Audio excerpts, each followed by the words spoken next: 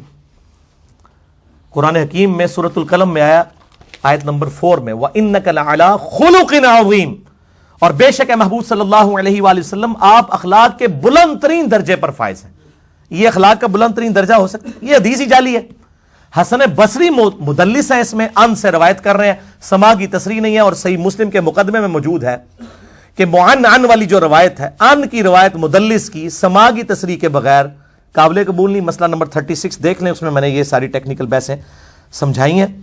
اور بخاری اور مسلم کی متفق علیہ حدیث ہے، مشکات میں بھی موجود ہے، مشکات میں انٹرنیشنل نمبر ہے 5813، کہ آپ صلی اللہ علیہ وآلہ وسلم کے بارے میں ابو سعید خدری کہتے ہیں کہ آپ صلی اللہ علیہ وآلہ وسلم میں کنواری لڑکیوں سے زیادہ شرم و حیا تھی۔ کنواری لڑکی یہ گفتگو کر سکتی ہے؟ اب دیکھ لیں سائملٹینیس کنٹراسٹ، ایک طرف مسند احمد کی جعلی روایت ہے، دوسری طرف قرآن اور بخاری اور مسلم ہے۔ اس لیے میں کہتا ہوں کہ ٹچ سٹون ہمارے پاس قرآن حکیم، صحیح بخاری اور صحیح مسلم ہے، اس کو آپ فالو کریں اور یہ بزرگ بابوں کی کتابوں سے دستبردار ہوں۔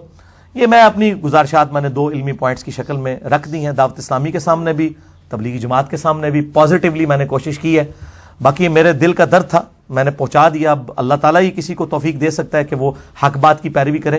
اللہ تعالیٰ سے دعا ہے اس حوالے سے جو میں نے حق باتیں کی، اللہ تعالیٰ اس کو قبول فرمائے اور ہمارے دلوں میں راسخ فرمائے۔ اگر جذبات میں کوئی غلط بات نکل گئی تو دلوں سے محو کر دے، دور کر دے اور معاف بھی کر دے۔ کتاب و سنت کی تعلیمات کو اجماع کو حجت مانتے ہوئے اور جہاں پر ضرورت پڑے اجتہاد کو فالو کرتے ہوئے لوگوں تک پہنچانے کی توفیق عطا فرمائے. آمین ثم آمین.